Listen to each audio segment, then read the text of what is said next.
Temos vindo a ver então nos vídeos anteriores como é importante o model e a forma como ele funciona dentro do CodeIgniter 4 e neste vídeo vou apenas falar aqui sobre mais alguns aspectos que vocês deverão ter em consideração. Não vou obviamente estar a explorar de uma forma extraordinariamente detalhada cada uma das funcionalidades, porque eu penso que depois de vocês verem alguns exemplos será mais fácil interpretarem a documentação.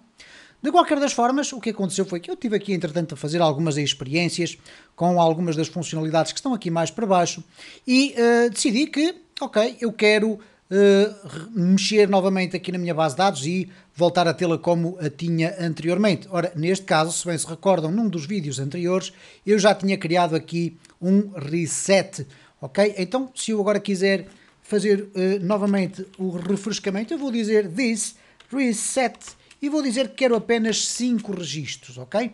Então, se eu agora vier aqui refrescar tudo isto, ok? Processo terminado, foram inseridos 5 registros. Se eu agora refrescar a minha base de dados, vamos ter ali 5 registros. Bom, vamos olhar aqui mais um pouco para a nossa documentação, para nós percebermos o que é possível ainda fazer mais com o model. Já referi que existe um conjunto mais vasto de funcionalidades, mas que andam em torno destes assuntos que nós aqui falamos. Por exemplo, se eu quiser ir buscar as regras de validação que estão definidas no meu model, eu posso ir buscar. E isto pode ser necessário, por exemplo, numa situação em que eu quero perceber ou identificar dentro do meu controlador quais são as regras de validação que estão definidas para um determinado model. Então, como nós temos aqui o nosso model já com regras definidas para os exercícios anteriores, eu vou aqui eliminar isto porque já vos vou explicar o que é.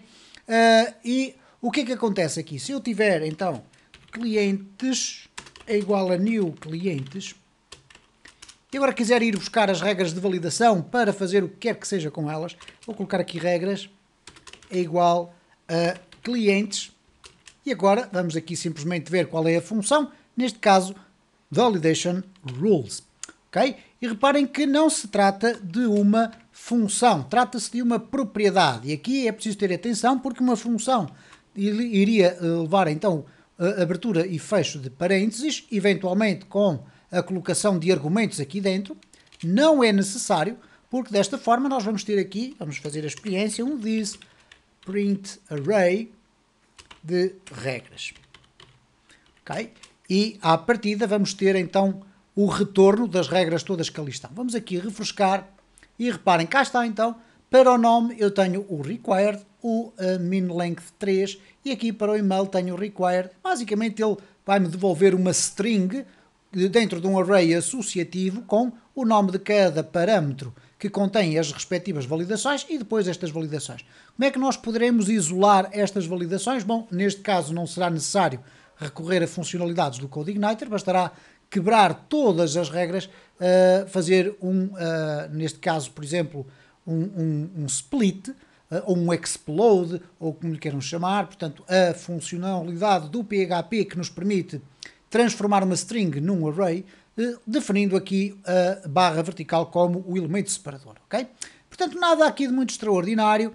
Há depois aqui várias formas de ir buscar as validações get validation rules, exceto as validações para o username. Já perceberam o que é que isto significa? Ou ir buscar as regras get validation rules apenas aquelas que dizem respeito aos campos city e state. Por exemplo, se eu quisesse ir buscar apenas as regras de validação para o nome, eu iria fazer qualquer coisa deste género. Okay? Vou até inclusive copiar aqui o código para não perder aqui a visibilidade daquilo que tem que ser feito.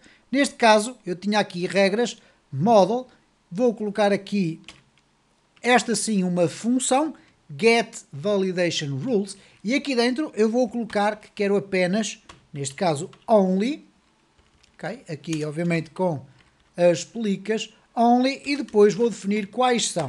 Quais é que eu quero ir buscar? Então vou colocar aqui num array o nome dos campos. Neste caso vamos apenas colocar aqui o e-mail. Ora, isto irá significar, obviamente que aqui falta qualquer coisa que me está aqui a faltar, ok?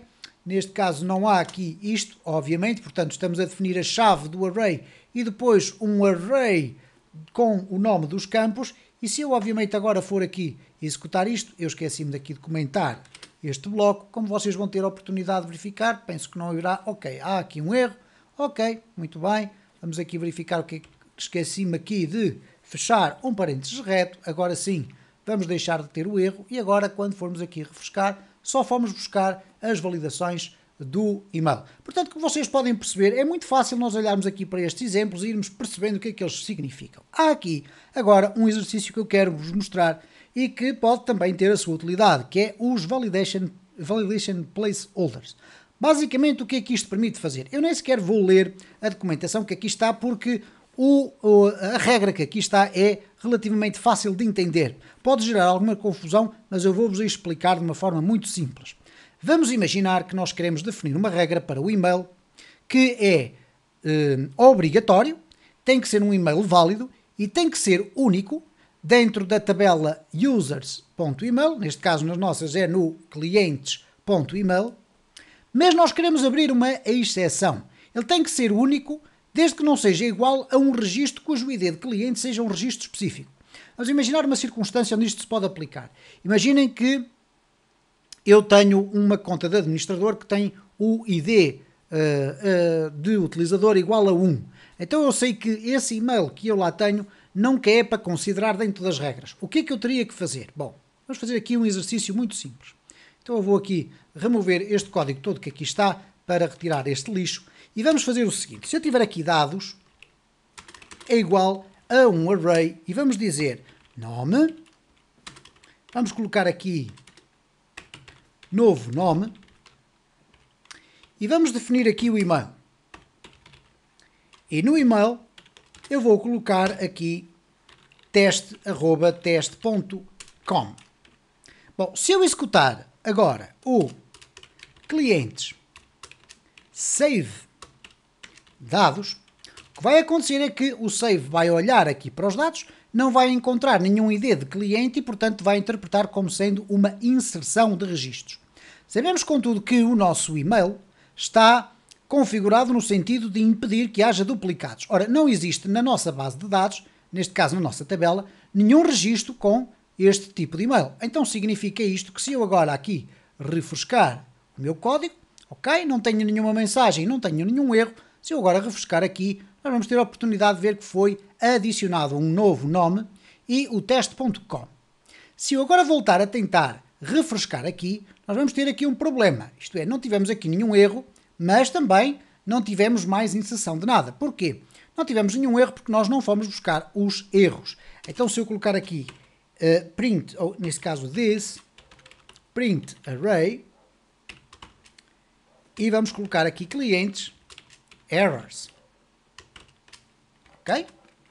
Vamos então verificar o que é que vai acontecer. Eu sei que vai existir pelo menos um erro, cá está, desculpe, mas já existe um registro com o mesmo e-mail.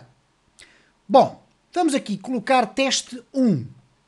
Ora, neste caso concreto, o que nós vamos ter é a verificação de que não existe nenhum e-mail com o teste 1 e, por conseguinte, o novo nome, vamos lhe chamar aqui 1, também vai ser agregado. Este print não vai imprimir rigorosamente nada. Vamos ver se não vamos ter aqui um erro. Ok, cá está, não imprimiu rigorosamente nada e aqui fomos agregar mais um registro. Tudo muito bem, mas agora vamos imaginar que nós queremos adicionar um novo registro com o mesmo e-mail chamado teste@teste.com e nós queremos que aquela regra se mantenha, isto é, os e-mails têm que ser únicos, exceto no caso do ID cliente igual a 6. Então o que nós vamos fazer aqui é o seguinte, nós vamos colocar aqui na regra, vamos aqui ao isUnique para idscliente.email, portanto para todos os e-mails da tabela de clientes, exceto onde o ID cliente seja igual, e reparem que eu estou a separar estes itens todos por vírgulas, seja igual a 6. Então significa isto que quando ele chegar ao 6 e vai verificar que existe lá o teste@teste.com, se o e-mail que nós estamos a usar é o teste@teste.com, ele não vai ligar, porque especificamente para este registro que aqui está, o isUnique não é aplicável, de acordo com as regras que nós definimos. Então vamos aqui colocar novamente o teste 1, novo nome, etc. Ok, ocorreu-me agora. Reparem o que é que vai acontecer. Em circunstâncias normais nós iríamos ter um erro, ok? se nós tivéssemos então aqui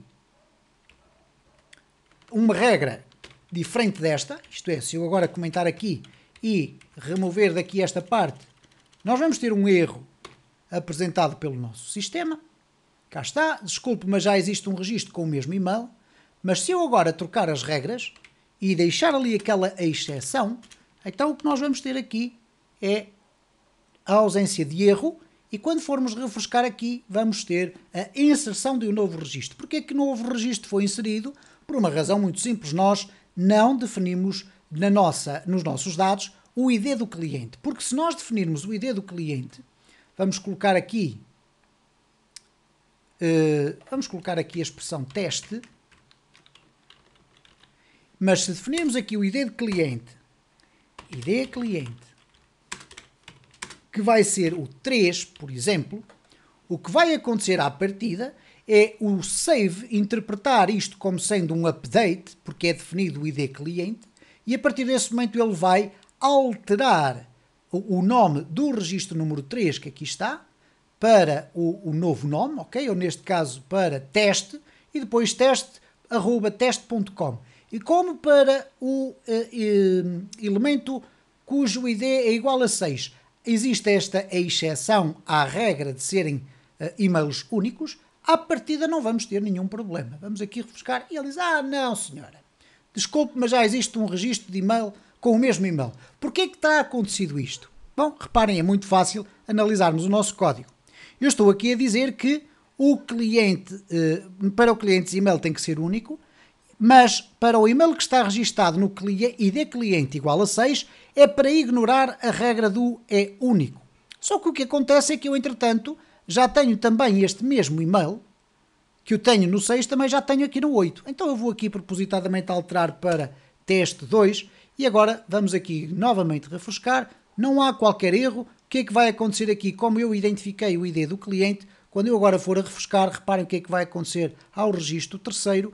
Ele passou para teste e aqui teste@teste. Portanto, há aqui de facto um conjunto de funcionalidades interessantes. Algumas delas eu não vejo uma utilidade muito grande, poderá ser em circunstâncias muito específicas ter a sua utilidade, como é óbvio, mas de qualquer das formas é importante que vocês percebam como é que com uma rápida leitura da documentação nós conseguimos chegar a estes resultados.